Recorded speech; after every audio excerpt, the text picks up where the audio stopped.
So, welcome everyone to this evening of the Israel Association of Writers in English. This is the last in our series of Zoom events, not Tomb events, Zoom events, um, as Corona, for us at least, has hopefully come to an end. Then we will be meeting back in person. For the moment, this will be the last of our events that started exactly a year ago.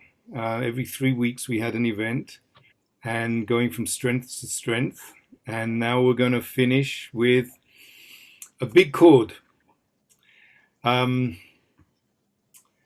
However, as we are all aware, things happened last week, last Thursday, last Lag BaOmer, a day of joy turned into a day of grieving, sadness, and death. And there was a question whether we should even have this event, whether it's appropriate. And we decided that we should go on, but we need to keep that event. What happened, we have to keep in mind, and how you do that, how we do that, I don't know. I'd like just to be in silence for a few minutes before we start. And the order of the evening will be Karen, Alkalay-Gut, um, reading a poem on memory and remembering. And then we'll move to our special guests from overseas, Barry Wallenstein and Eric Plax. And then to much missed friend Toby King. And we'll end with Mordechai Beck, our local, what's the word, trumpeter, psalmist, um, will take us back into the silence. So let's just, I'd like just to be in silence for a few moments.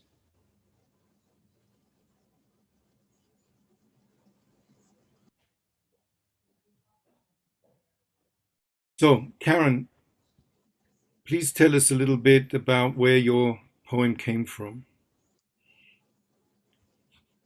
Um, I prefer to read it first, but I will tell you Okay. one thing that is important, that is background, that there is a musical called The Fantastics that begins with a song, "Try to Remember."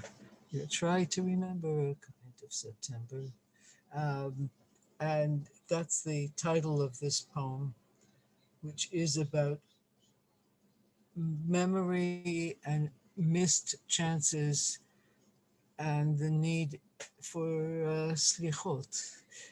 It was a poem that was written in August, before uh, before slichot, and it has in it all the elements of the religion, I think, that you need for that holiday and perhaps for this memorial.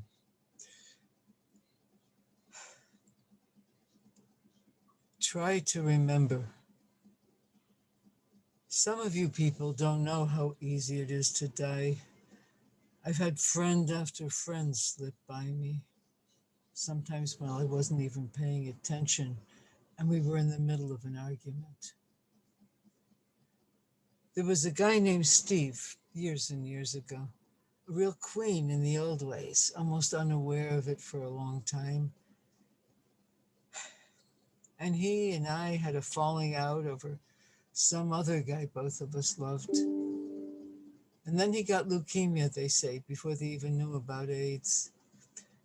And all the time I was thinking he was on the stage playing off Broadway, playing in the Fantastics. He was fighting for his life, and we never got to make up. You get in these fights with people you love and figure they'll come back into your life like a leitmotif. But maybe it's just that you wake up one night from a dream and wonder where they've gone to. Or you see someone on the street who looks just like they did 20 years ago, but it isn't them or their kid or some transformation after surgery. I want you to know I'm not complaining. It's kind of nice having a life so filled with feeling, even if it does mean loss.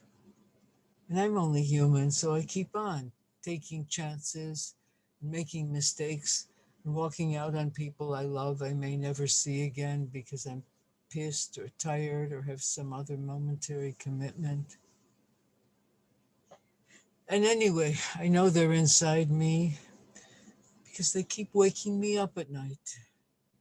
As one night, I will remind you in your dreams of how we had it and didn't have it. And maybe if you just said something.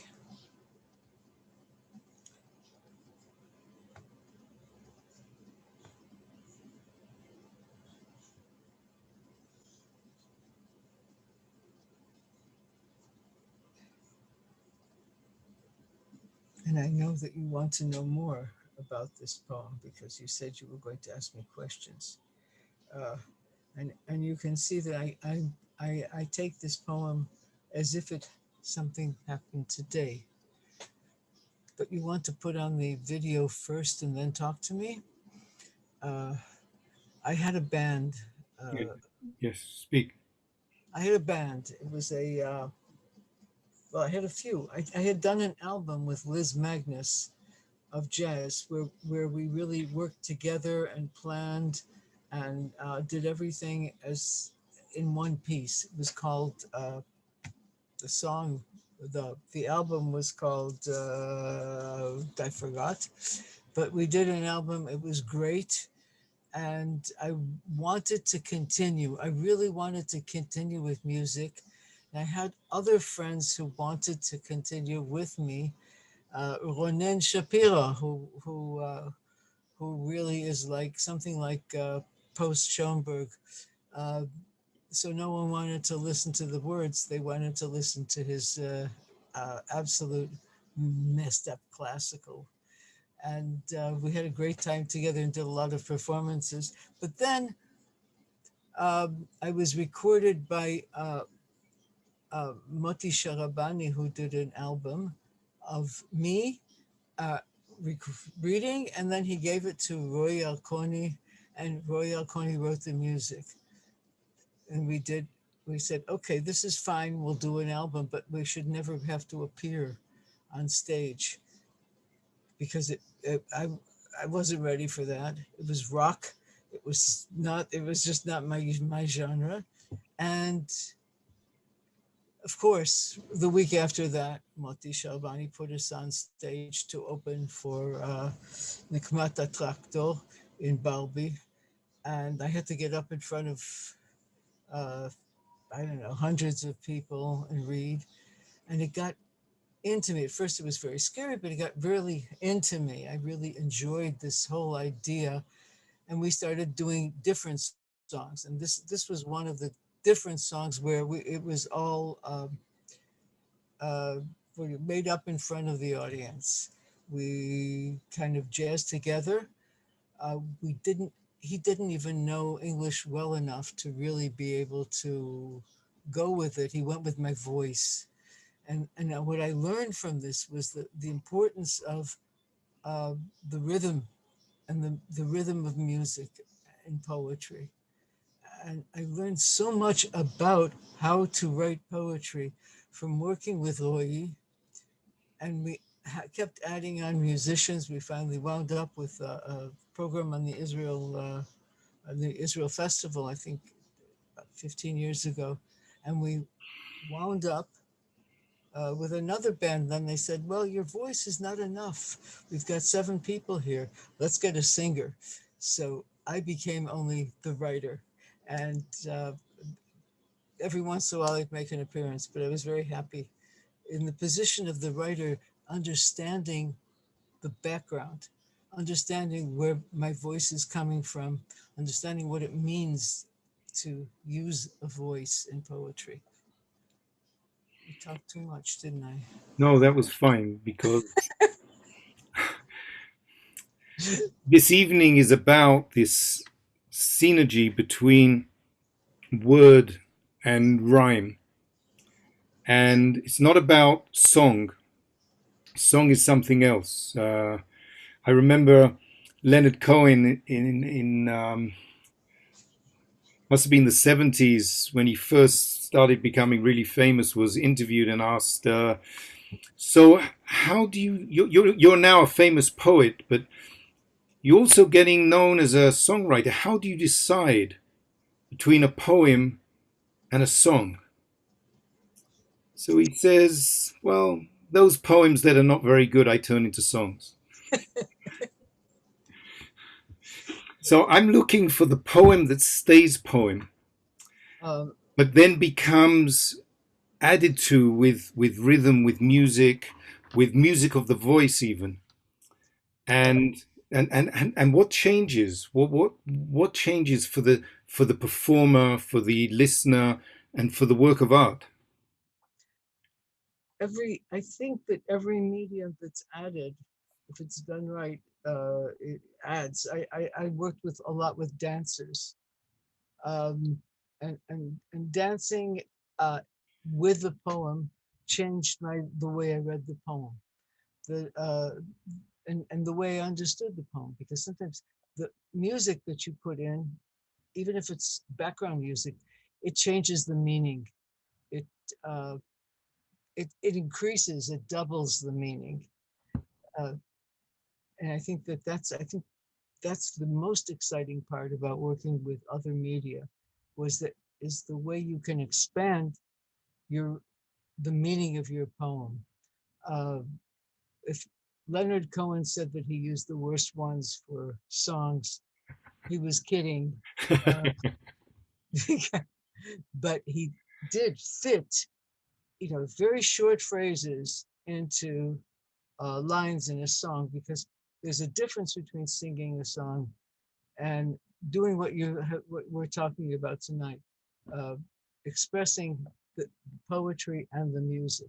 There's a great difference. So let's hear it now.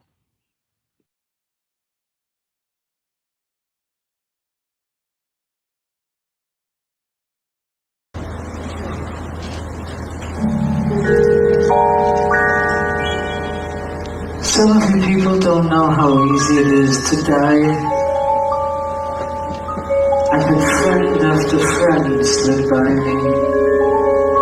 Sometimes while I wasn't even paying attention, and we were in the middle of an argument. There was a guy named Steve, years and years ago. A real queen in the old ways, almost unaware of it for a long time. And he and I had a falling out over some other guy, both of us left. And then he got leukemia, they say, before they even knew about AIDS. And all the time I was thinking he was on the stage, off-Broadway, playing in the Fantastics. He was fighting for his life, and we never got to make up.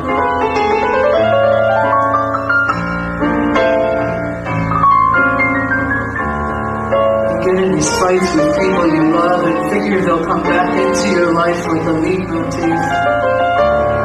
But maybe just wake up one night from a dream and wonder where they've gone to.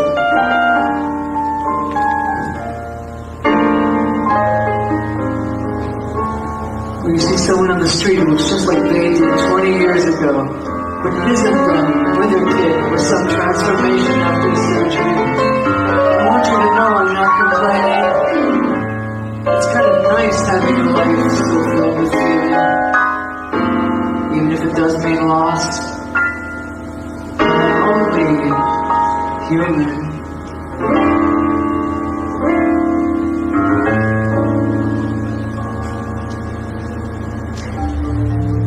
So I keep on taking chances and making mistakes and walking out on people I love I may never see again because I'm pissed or tired or have some other momentary commitment.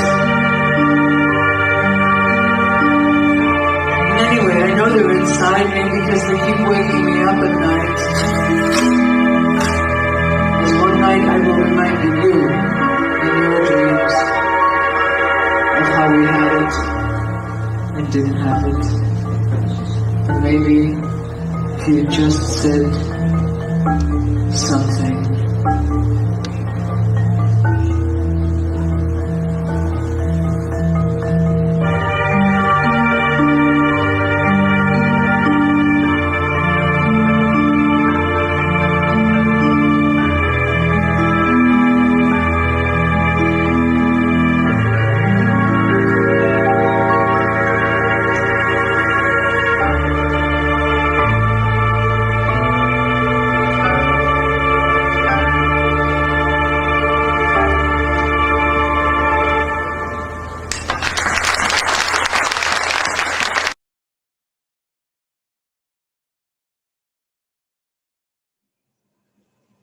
Tell us the experience. I'm sorry we can't share it. The experience was, this particular song was done off the cuff, and it was done, I think it was the best possible interpretation. I'm so sorry you're missing it. We appeared in nightclubs primarily, the piano festival in Tel Aviv, and we did a lot of performances. He's gone out to do films like, first he works for the Camry, making the music for the Camry, and Fauda and things like that. So these guys that I worked with turned out to be incredible professionals. I turned out to be a poet, the same kind of poet. And I think that everyone should try that experience of working with music. Some people say they like to listen to music when they're writing, but I find that as an interference, as a kind of imposition on my writing. So, but he puts music in, I guess. Did you want to ask me something else, or does anyone want to ask me something else? Because some people here, like I think Rachel, saw me. Rachel Alkalay saw me in performance. Other people did not, and I would love to do it again, but in an old age home. So let's move on, and if I can figure out why this went wrong, I will. But I did try. I will provide everybody with the link. And 1 minute. Michael? Yes. We can hear. We cannot see, but we can definitely hear. Well, some people said that they couldn't. Everyone can't. There was at least 3 of us who wrote on chat and others who spoke up that they couldn't hear. All right, fine. Let's not have an argument about it. Now let's move on. And I want to, Shlomo, would you please introduce our guests for this evening? Okay. It's a pleasure to introduce Barry Wallenstein. Actually, Barry and I met we're both New Yorkers, from New York City. We met back in the 90s, I guess. He straddles 2 worlds. He straddles the world of poetry and the world of jazz, and which is interesting for me because I don't have that musical component. He has a new book coming out. We just learned last week that he has a new book coming out from New York Quarterly. It's called "It's About Time." He's also the author of 10 previous poetry books, including Time on the Move. He writes a lot about time, about jazz, about things that he will touch on this evening. He's also known for a book that's bilingual, English and French, called Tony's Blues. That has a very big following over the years. Besides his 10 books, and he has 8 recordings of his poetry with jazz. And aside from that, he was an academic for years. He's emeritus professor of literature and creative writing at City College in New York, and did a lot to foster gatherings for young people and presenting their poetry. He's also an editor of American Book Review, so he has he comes to us with a lot of background, a lot of years as a writer, as a poet, and as a teacher of poetry. He's also worked for Eric Plax as a jazz pianist, and whose knowledge of jazz spans the history of jazz from traditional to improvisational contemporary jazz. He's also been performing for the last 25 years or so. Not just around New York, where he's hooked up with Barry.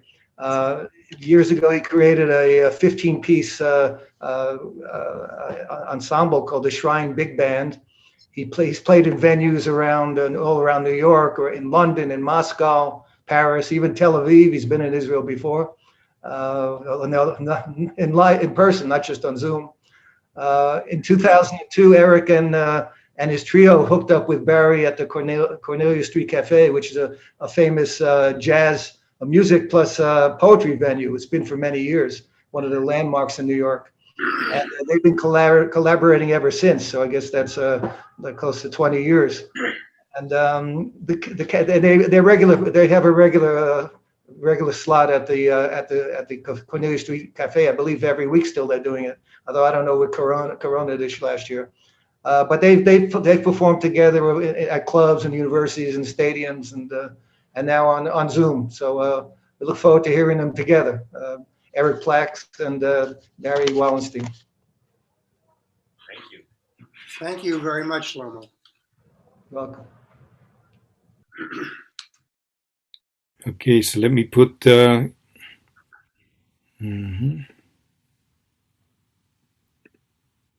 you hear us? Yes. Okay.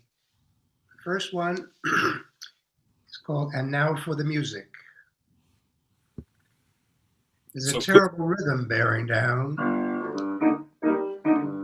A boy with a drum and a permanent frown. A mask on the wall which won't go away. No matter where you move, no matter how you pray. Imagine wearing the mask that haunts you. So the devil floats up off a map of crime. The expensive coat and the $5 shine. He walks and he talks to the beat of the drum. And the hands of the boy bashing, sweating, not yet done. He's average in the music he's new and doesn't know this time what to do. But the devil does, and does his dance, the rhythmic jolts and the cuts of chance. He forgets the boy who beat the drum in the last few hours of the blasted sun.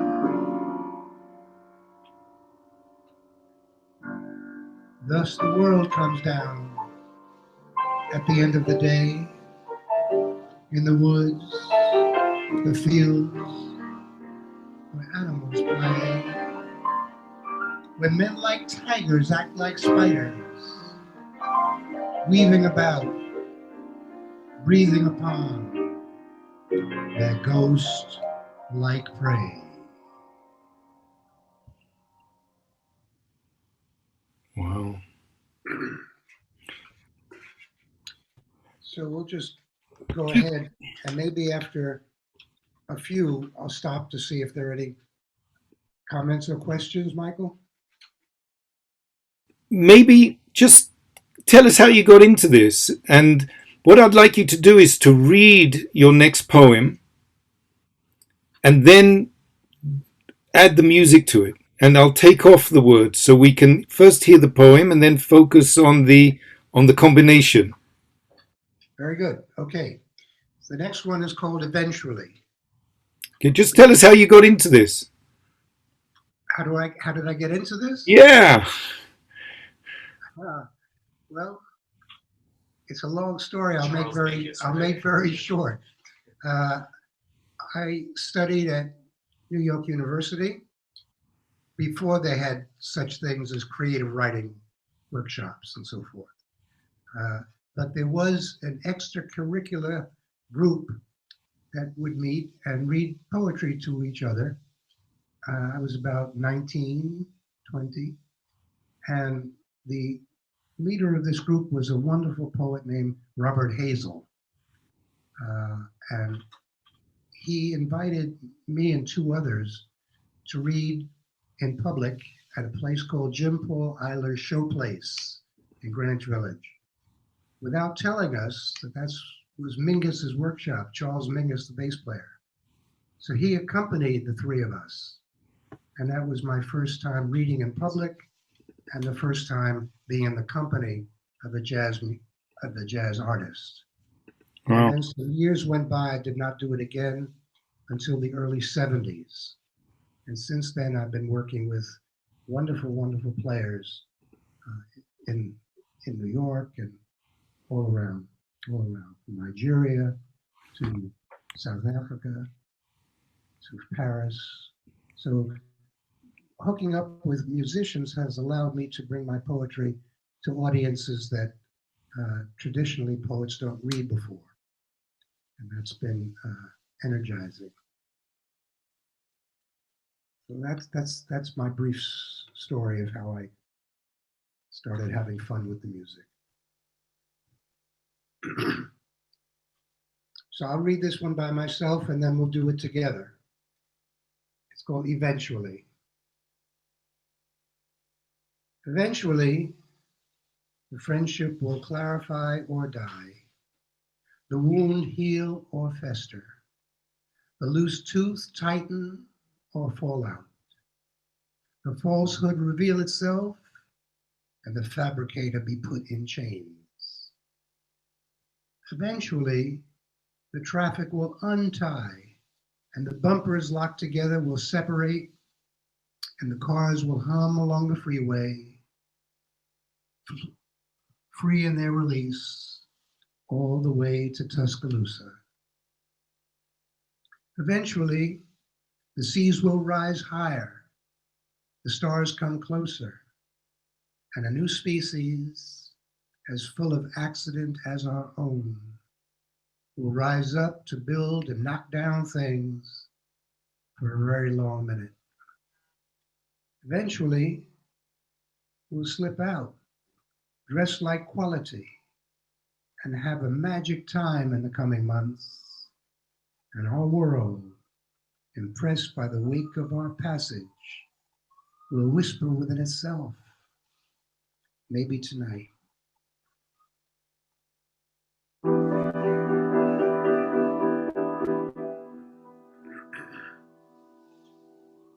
Eventually, the friendship will clarify or die, the wound heal or fester, the loose tooth tighten or fall out, the falsehood reveal itself, and the thief be put in chains.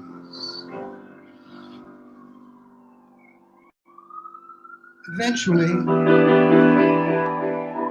the traffic will untie,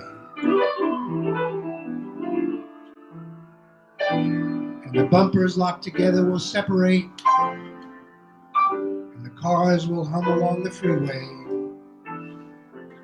free in their release, all the way to Tuscaloosa.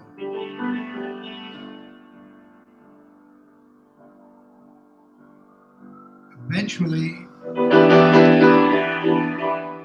the seas will rise higher, the stars come closer, and a new species,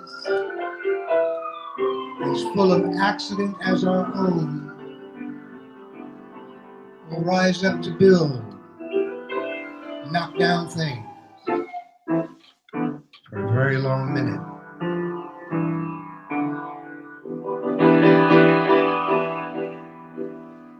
Eventually, we'll ship out, dressed like quality, and have a magic time in the coming months, world, impressed by the wake of our progress, will whisper within itself, how about tonight?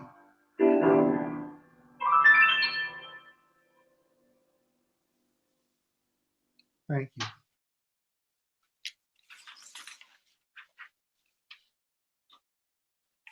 Did you arrange for the sirens? Is that part of? That was a New York City accident. All right, let me put on the next one. One moment. Please introduce the next one. It's called The Old Dancer.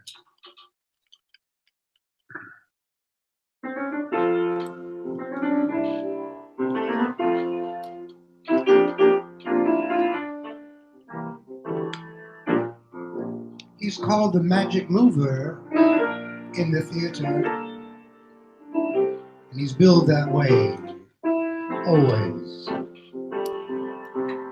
Photographs show him not yet bent, but on the way, scratching his paint, trying to organize a new step for a new season. Meanwhile, or in between shows, he's busy enough, wall building, weaving, corresponding with old lovers whose flames burned and melted beside his quick step, his graceful inside turn. He can still sail in the music, ebullient, light of tread, and or sharp of accent. Nail the moment. But there have been rumors enough to blemish his name had the news caught on. It didn't. Nowadays and nights, in his last lingering while, he's a 5-minute dancer at the Cold Spot Cafe. Whenever the audience, he's on nightly, right in step, twisting with the swirling skirts, almost equal to every measure, adequate to nearly every swirl.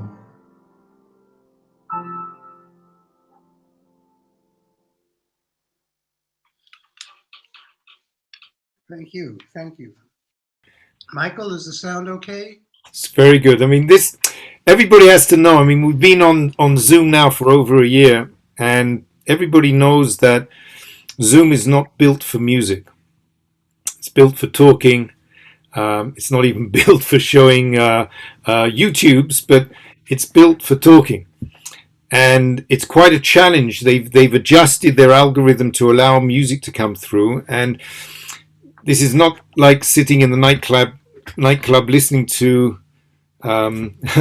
listening to both of you. But I think that everybody gets what you're trying to do here, and what you're doing. This synergy, this 1 + 1 equals much greater than 2 of your voice, of your words, of the piano, of the notes, of Eric. It's a great combination. Thank you very much. So the next one is called Tony Visits Hotel Splendid.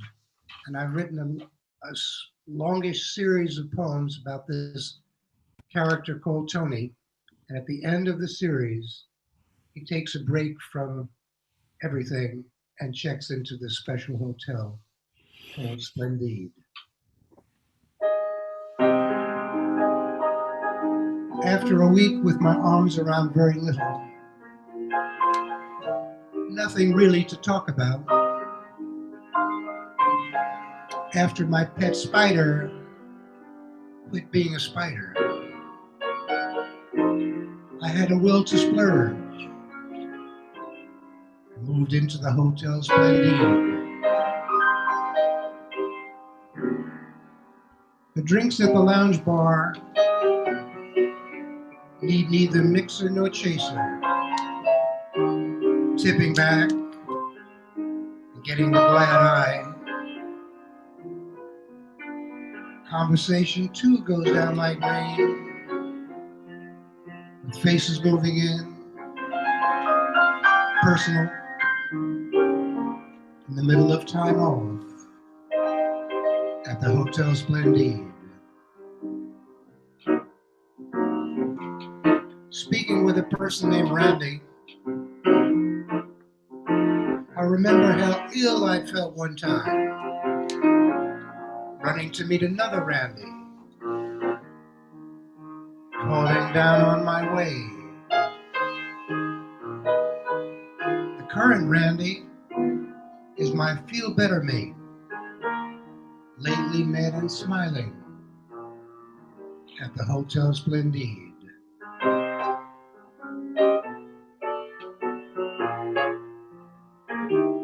Another character, called him Joe, told me about his wife of some 30 years and how his travels divided him, sometimes quartered him, but he never lost his memory, stopping off at the Hotel Splendid. They say if you stay a week and no one dies at the Hotel Splendid, and the topic itself never comes up, chances are you'll stay longer, lose your watchfulness, your bitterness.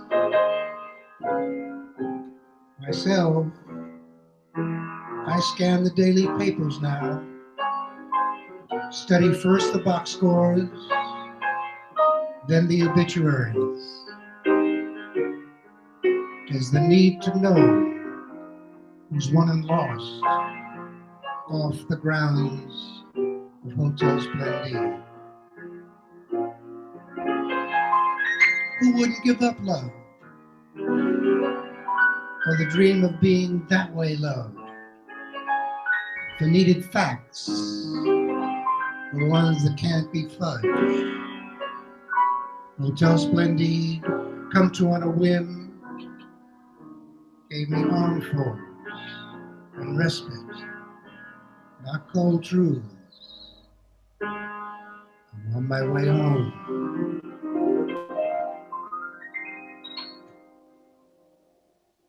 Beautiful, Eric. Thank you very much. Have you ever played that in the Hotel Splendid? No, but I did once check into a hotel with that name and gave the manager a recording with that poem by the wonderful John Hicks playing piano, and they took $2 off the bill.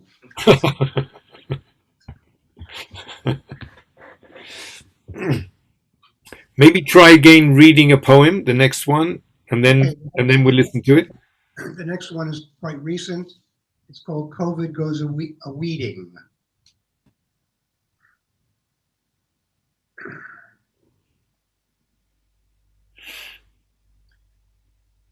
First, I remove the elders, then the halt and the lame, then those in tents or huts, favelas, shanties, slums. I know my way around, and when the pruning's done, I'll vanish for a while and smile in my corner and allow the players back into their games. But then I'll return to do my duty, to winnow the population, separate the mighty from the less so. There are still the young blades who cannot imagine my blades, the brave teens, toddlers in pink. My clipping shears go snip, snip.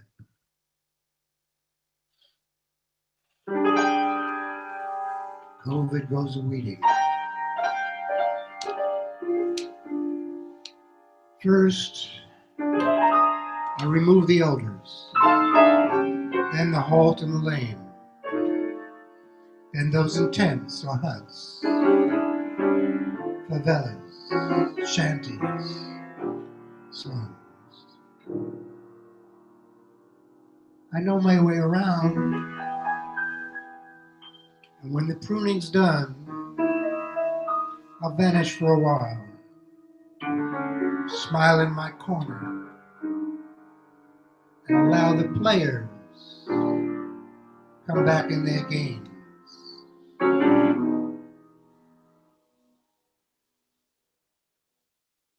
But then I'll return to do my duty,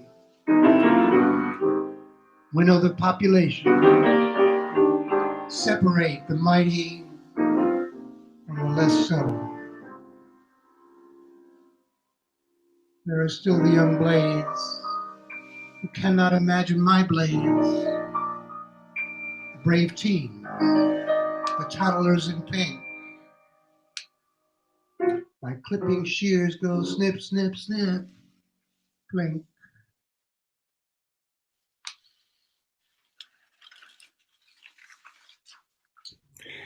That was really gruesome.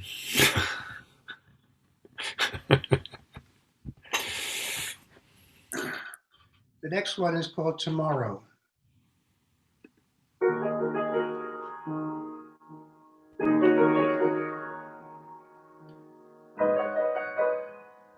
When that lovely word comes true, a shadow that fooled no one lifts, and we celebrate. The gold comes teeming. The morning stretch, the fresh mouth after the brush. For many, the first coffee or tea. And then adventure begins and proves the idea of tomorrow grander even than luck or love or holidays with no end of money.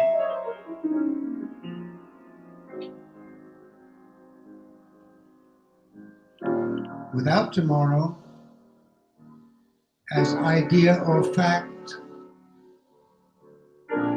no hook to hang anything, no pot to piss in, no pot, no gin, no kiss from mother, father, wife, or kids, the old friend who drops by, the new friend to embrace and discover her story. No taste on the tongue, no bitter aftertaste to spit, no failed memory, but to become one. Banish the thought that blocks the rhythm. Advancing age supports this pretense of wisdom.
Thank you, Eric Plax. So the next one I wrote after my father died. It's called What's Was Was. I'm going to skip those two. My father had an expression that I had never heard before when I mentioned that his hair was thinning out. And he smiled and said, well, what's was, was. And I love that expression. And now it stands for more than just a thinning pate. My father, no longer cold in his coffin, or returning to dust, as the coffin too will do in time, like to say in old age, with a thinned out smile, what's was, was. And it had a sweet ring when applied to a thing. The dishwasher done in finely, and a replacement on its way. An LP recording, now on digital. An auto gone to rust, money down on a shiny one. A nasty remark, finally forgotten.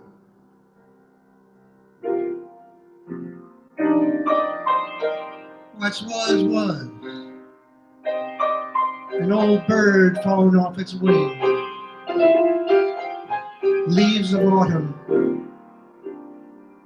A tear that's dried.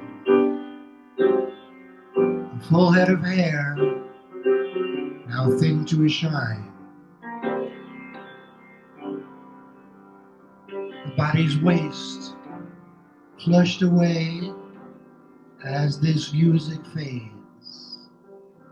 A practice for the end that does not come.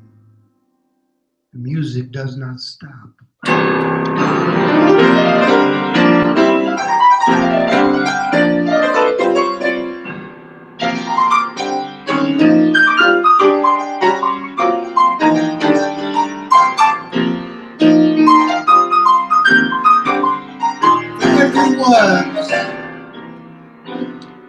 For everyone, in time's fast memory, is an is. And the is trumps the was every time. Is. Eric Plack's piano is. Israel is.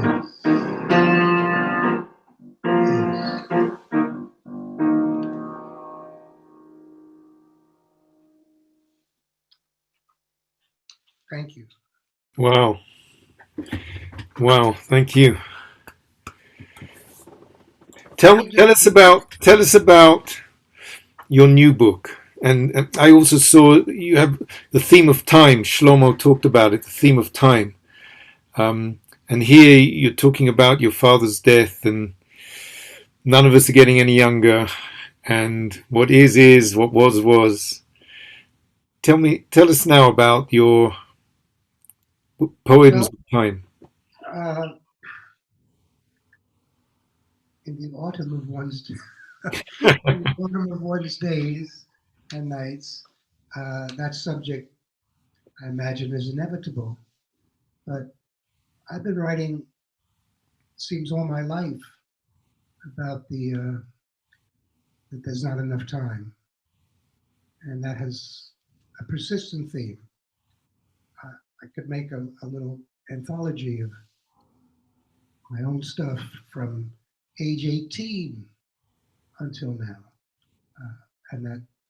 But of course, it has sped up in the last few years. And you stop time in your poems a lot.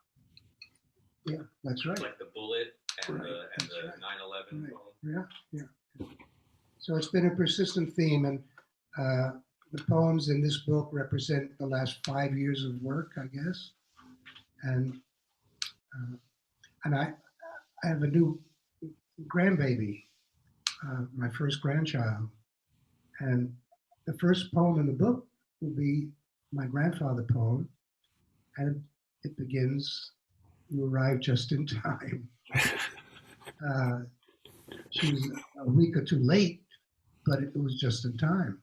So even that poem has that theme, just at the top. Otherwise, it's all about that experience. So, yeah, I was kind of hoping the book would be out to hold it up today, but it'll be a little while longer. And with the COVID still, there are no public readings or anything. I'm not in any hurry for that book to appear. Next. How are we doing with time, Michael? Because I don't want to overdo. No, we're doing great. What's next?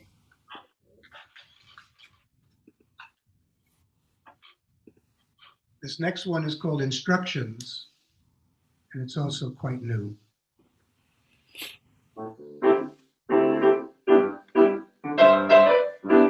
Bereft of company, check the mirror, pucker up, and blush for shame before I come in to comment. Find a friend and climb the ladder. Look around and then come down. Scale the mountain without ropes.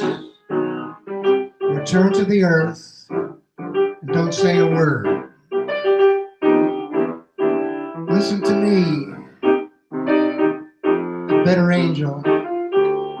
Your best bet in times of fury. Come winter and the first snow, make a snowball, tighten it icy hard, and let it melt in your hands.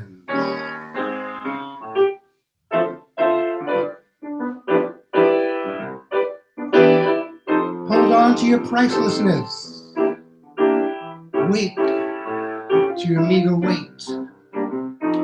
Squeeze what it is into a thimble. Fondle your likeness to the worm.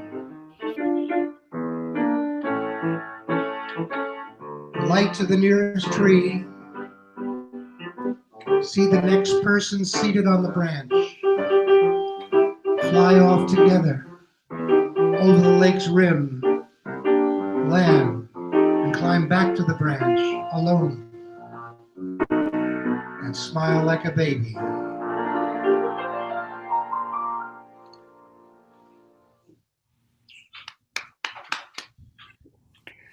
Thank you. Let's do a little. Which one do you want to end with? Let's end with rabbits. Rabbits on castle grounds at Hawthornden. Tell us about that. Well, I had a residency at Hawthornden Castle, which is about 20 minutes out of Edinburgh, June of 1997, something like that. And I was amazed at how many rabbits there were. So it came out of that, and also wanting to write a villanelle with all the wonderful repetitions of that form, that Provençal form. So this is called Rabbits on Castle Grounds.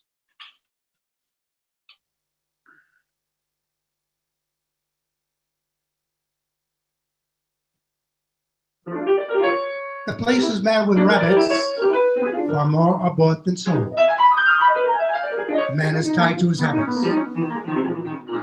They clog up all the turrets, have trysts in every fold. The place is mad with rabbits. Strewn everywhere like addicts, one's bound to feed and hold. The man is tied to his habits. For years, his friends, the Cabots, have said, go see, behold. The place is mad with rabbits, while chasing tails to grab bits of textured fluff they're bold. Man is tied to his habits. He studies all their antics.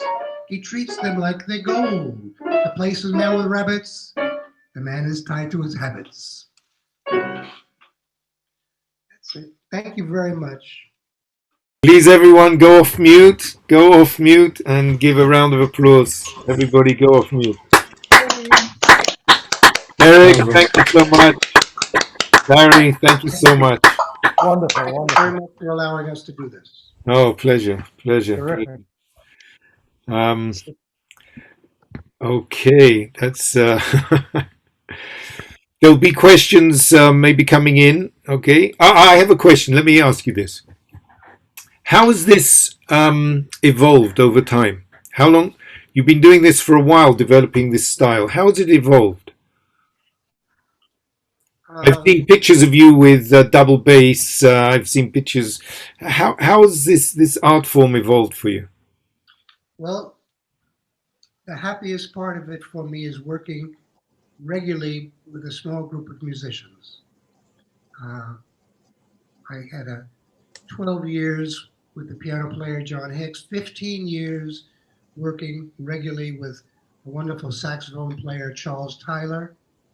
I've been working with Eric Blacks for a good number of years. And so I like to have the more steady the relationship and the more opportunities we have to do it, the more successful I think is the unity between my voice, the poetry, and the music. So that's how it is. Perfect. Thank you so much. Right. Let's move to something completely different, as they would want to say in England, and now for something completely different. I'm very happy to welcome back, even though she's not here in the country itself, welcome back to the Israel Association of Writers in English, Toby King, who brings a different kind of song and a different type of rhythm to her poetry. Hi, thank you, Michael, and thank you, everyone, and especially thank you, Barry, for just incredible poetry. Just dive right into it. This first piece, I wrote it following an incident at a Limud conference a number of years ago, and it's a bit about that, but it's mostly about my own journey back to Judaism and back to myself. And it's called Coming In Through the Window. The man across from me says, "There's no room for you here." The man across from me, in the most bizarre attempt to show that he is on my side I have ever seen, says, "They locked the doors and nobody wants you here."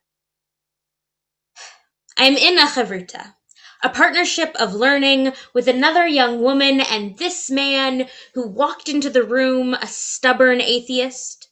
The kind who needs you to know that they are right, and you are wrong. We are mulling over a line of text whose English mistranslation reads, "Teach your sons." Your sons. I am trying to explain how Hebrew, being a complex and fluid language, being a binarily gendered language with a strong preference for the masculine in the plural sense, and in other senses as well, actually leaves room for the presence of the feminine, that plural children male doesn't exempt the female or the other or the undisclosed, that there is room here. The other young woman nods along. She has found this way in as well. We are ready to move on. We want to talk about the Jewish value of education. We want to talk about what's worth passing on. We want to talk about the pressures and joys of feeling your ancestors at your back, but he's not ready for that. He keeps wanting to let us know that there's no room for us here. He wants to make sure we understand that the door is locked. He, who has waltzed in and out at his leisure, can't understand why we want in when the door has been shut in our faces.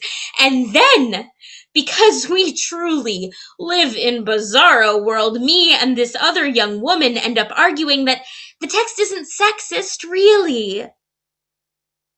And we never have time to discuss education and what's worth passing on and the pressures and joys of feeling your ancestors at your back. But the text isn't sexist isn't what I wanted to say. What I wanted to say was that I know very well that the door is locked because I've spent most of my life alternating between banging on it frantically and playing sour grapes with the sacred contents. What I wanted to say is that if you keep insisting that there's no way in and no space to be made, how are you any better than the people who locked the damn door in the first place?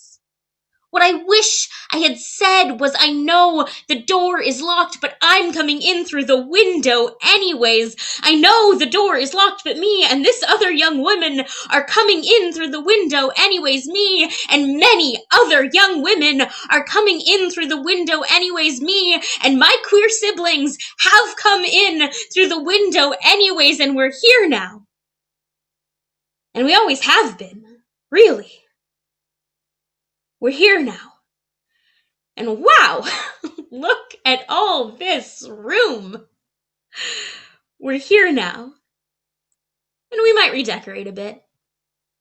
And we're here now. And we want to talk about education and what's worth passing on and the pressures and joys of feeling your ancestors at your back. We're here now. And we're unlocking the fucking door.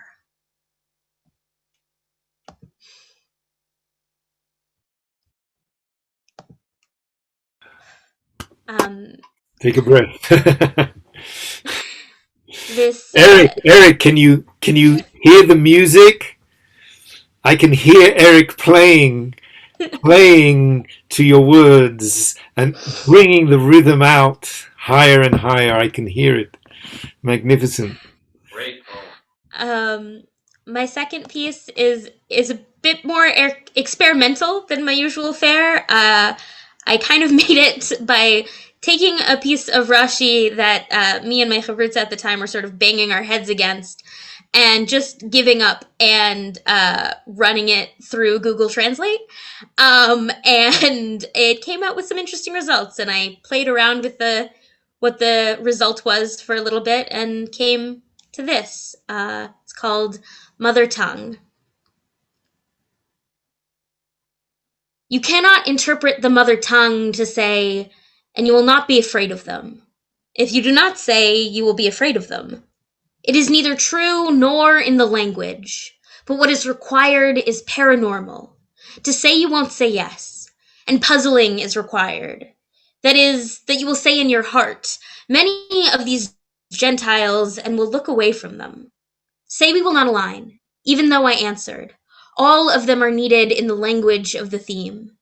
Gone is the end of your teaching, lest you say yes, and another is used in the language that is either or against, that is to give a sense to settle something above. As he will see, why you sit alone, because the people will come to me, that the people came to me, and because it is Moses, the man, that I said, lest you rob your daughters. Because I said, only God-fearing.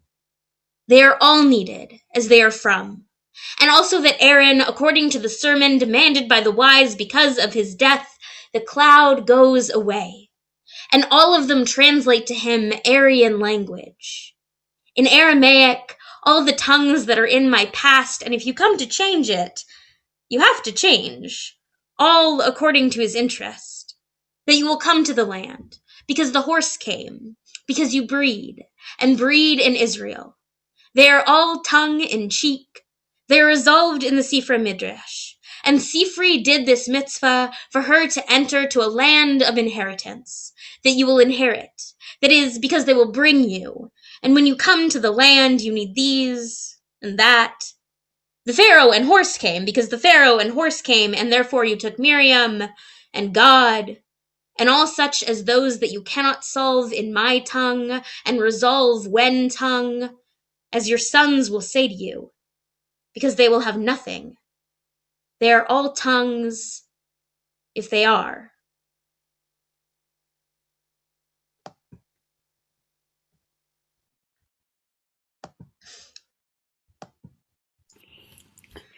think we need a Rashi to translate that.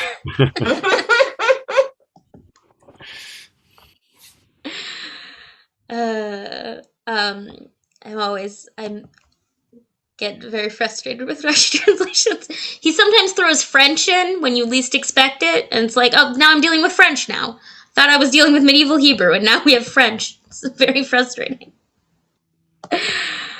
This last piece is a shorter one, and it's just titled Hineni.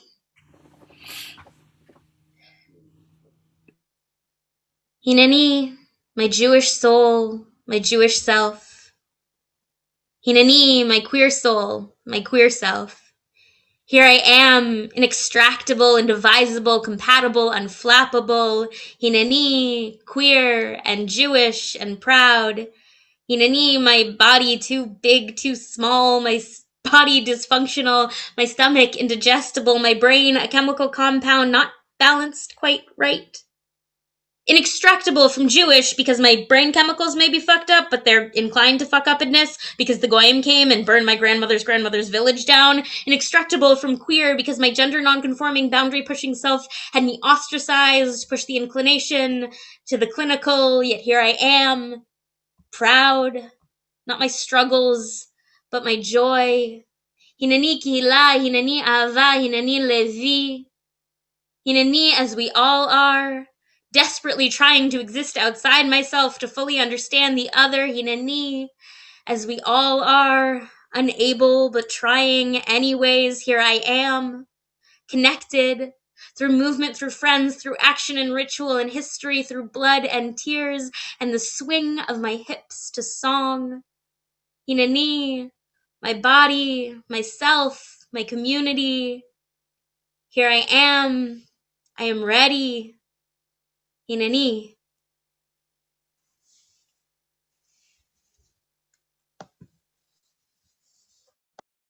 Please, everyone, go off mute. Give a round of applause. Wow.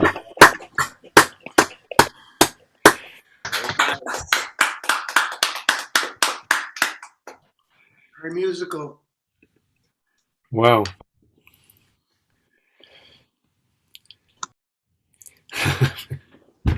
Does anyone want to ask Toby a question?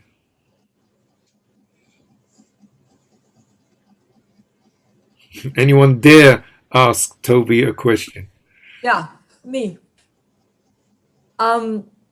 You were talking about not letting you in.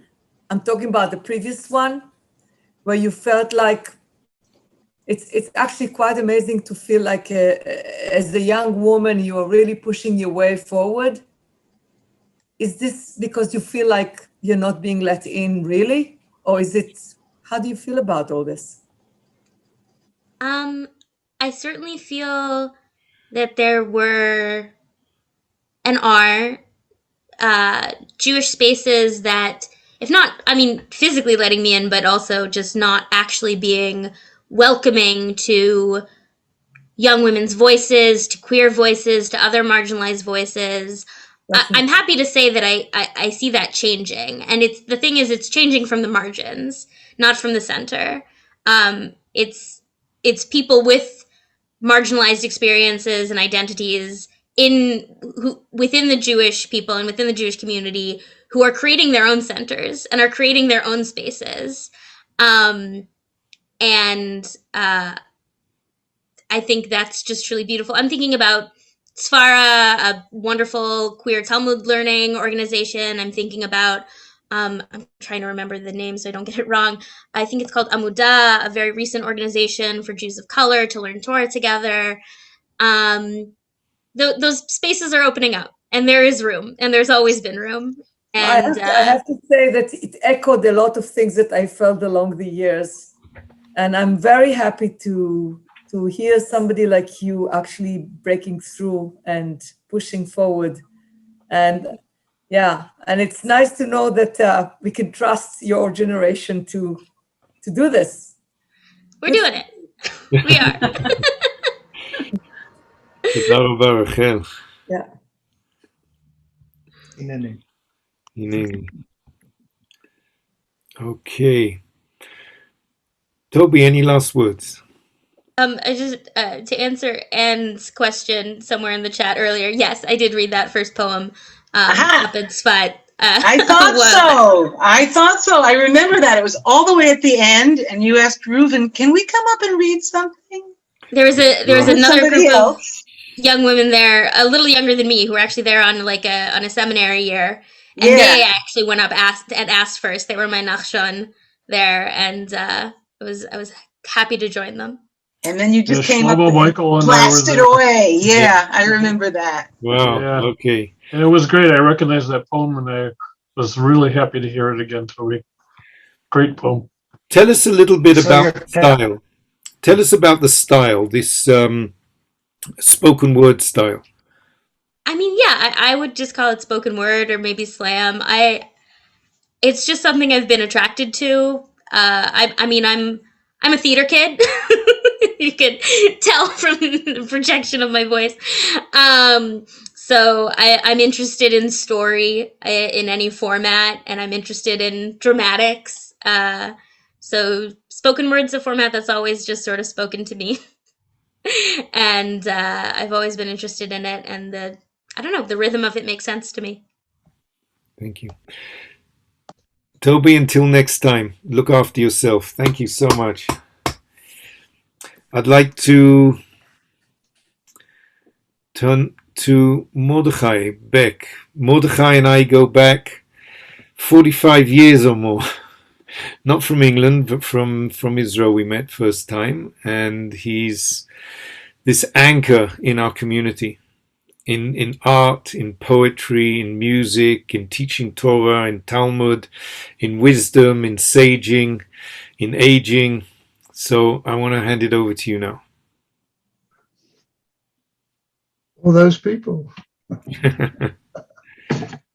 Yeah, right. Okay, well, I didn't write any of the following songs. I left those to my superiors. But the truth is, in our tradition, Jewish words have always been connected to music,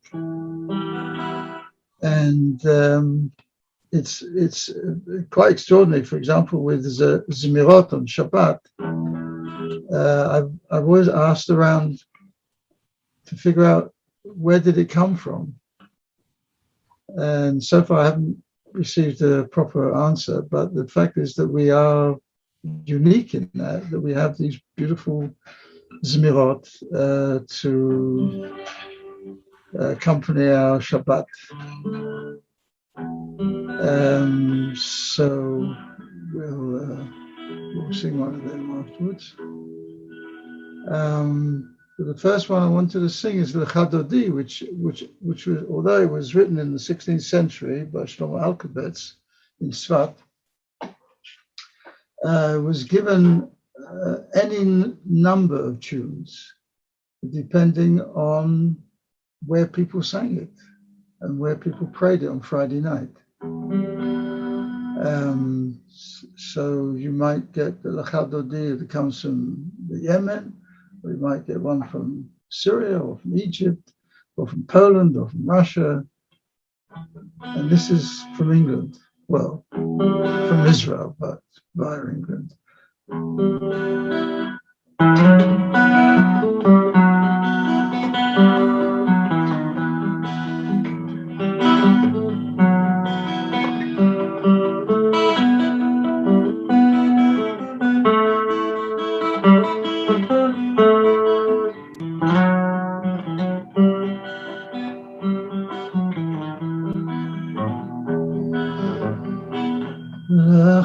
Chadodi לקראת קלה ולשבת לקבלה חדודי לקראת קלה ולשבת לקבלה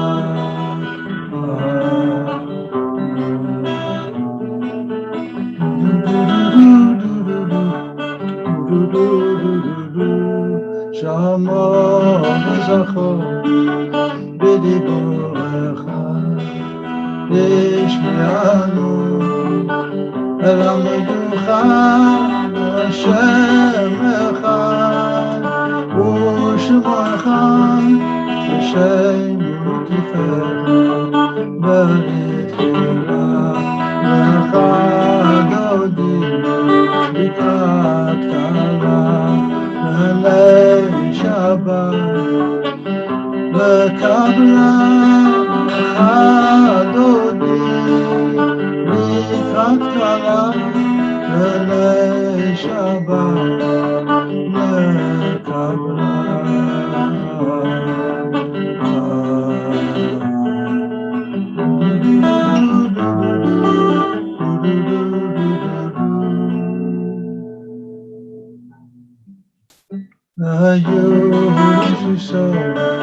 שוסי רחקו כמו בליל יסיס עלייך אלוהי למסות חכם אלקלה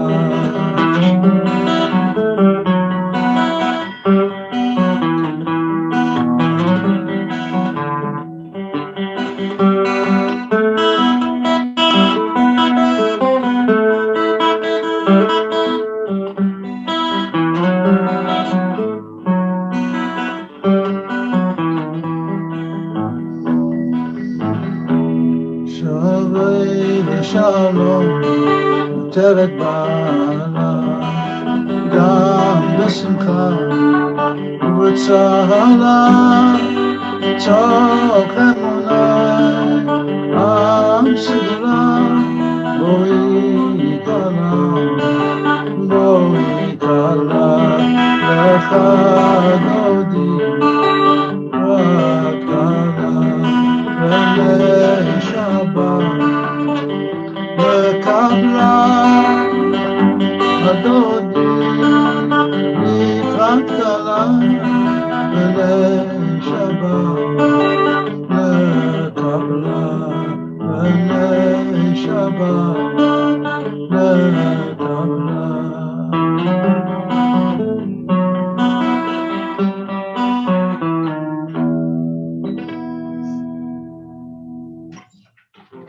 Wow. Do you think there was a time that it was never sung, just read as a poem? I mean, it's difficult to imagine. Friday night you just read the poem. Right, I doubt it. I've got an idea that the guys in Svat were very musical, and the poem scans very well, and it can be fitted to any sort of community in every style that you like, Sephardi, Ashkenazi, Hasidic, modern, and so on. My own background, as far as music is concerned, was probably English and American folk music, which I really liked, and I've tried to integrate the two into many of the songs that I've put to music. This is the next one, which we say when we come back from Bet Knesset, if we go. This is to welcome the angels who are waiting to accompany us to Shabbat.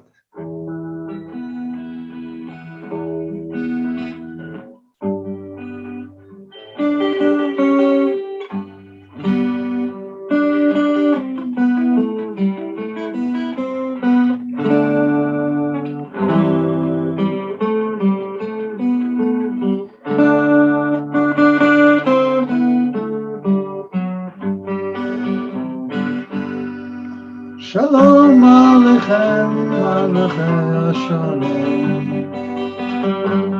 Malachei Elyon, Melech Malachei Amalachim, Kadosh Baruch Hu, Shalom Aleichem. לכם מלכי השלום, מלכי עליון, ממלך מלכי המלכים, קדוש ברוך הוא. ברכם לשלום מלכי השלום, מלכי עליון, ממלך מלכי המלכים, קדוש ברוך הוא. ברכם לשלום מלכי השלום, מלכי עליון, ממלך מלכי המלכים, קדוש ברוך הוא.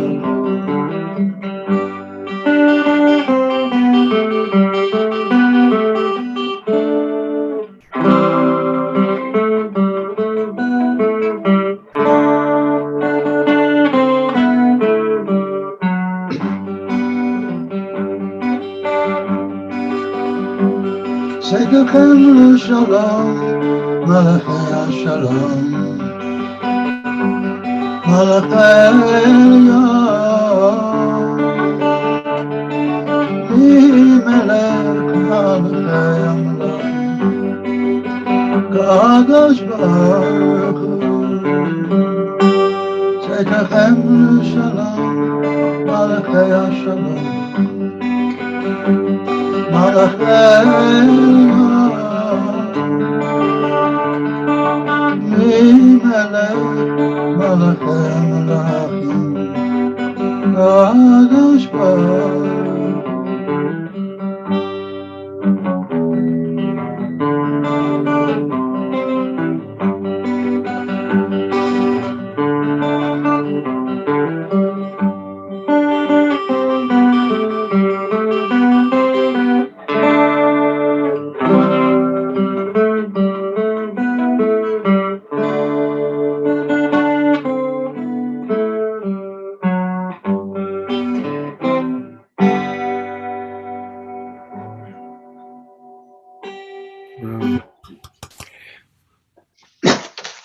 What was that? These are all my compositions, and this is a very beautiful composition that talks of the malachim that accompany us during the week, and the special malach or malachim who accompany us during Shabbat. Like the one that just came in behind you. Right, exactly. I'm malach. But the music is your own composition. Yeah. Wow, it sounds like English ballad. Well, it should do, because it's probably taken, probably somewhere in my unconscious, there's an English balladeer hanging around there. Give us the last one now. Okay, this last one, one of my friends once called it his favorite psalm, because it always suggests that you've just had a very good meal, and this is what you see after it. It's Malot also. This is a psalm as well, but it can be sung to any number of tunes. This happens to be mine, but there's 101 other tunes that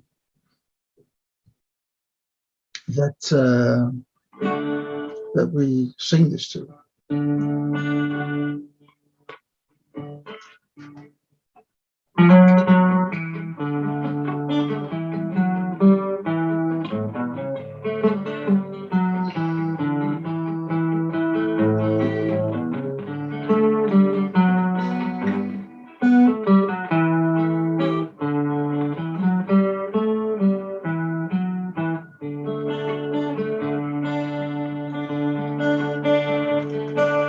Shira Hashem, et shivat Zion, hayinu kacholnu, az yimalech zechor pinu, u'shuneinu b'inu.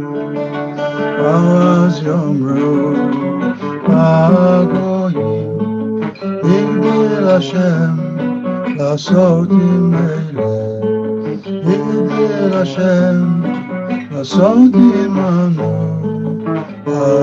היינו שמחים.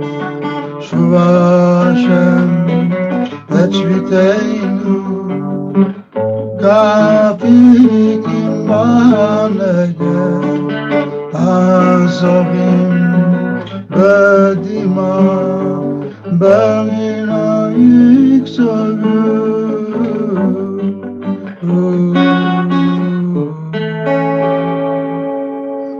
Halach Yelech Uvacho Nase Meshech Azaron Bo Yavo Barina Nose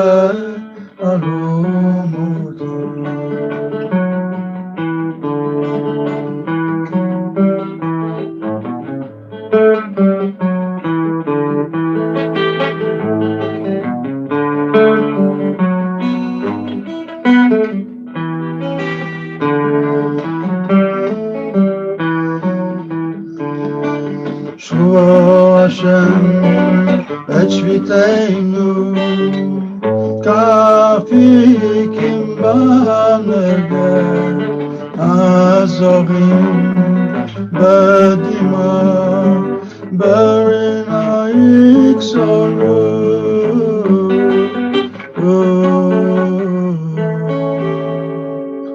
halach elech uvachor Nase Meshech Azaron Bo Yavo Barina Nose Alumotam Nose Alumotam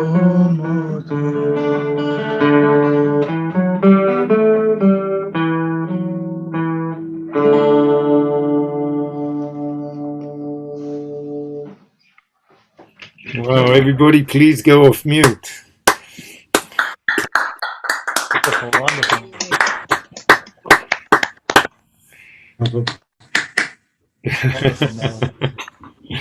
Wow, thank you so much. It actually worked. Yes, that's great. Very moving. We could hear Very you. moving. Beautiful, Mordechai. Thanks. Well, thank you very much for everything, and especially Shlomo, who introduced me to this. I thank you and everybody who was there, and I look forward, Karen, to seeing you when you come to New York next. We're doing a show together, right? Yes. And we welcome you to Israel. You'll do a show with us. I've never been there, and I would love to go. Oh, come on. So, everybody, I'd like turn off mute or go on to sound, and please give everybody a blessing. Just say it all at the same time. Just give everybody a blessing. Bless you all. Keep your voices loud and clear. Keep singing and writing and sharing. Strength to go on. Very nice. Strength together we find.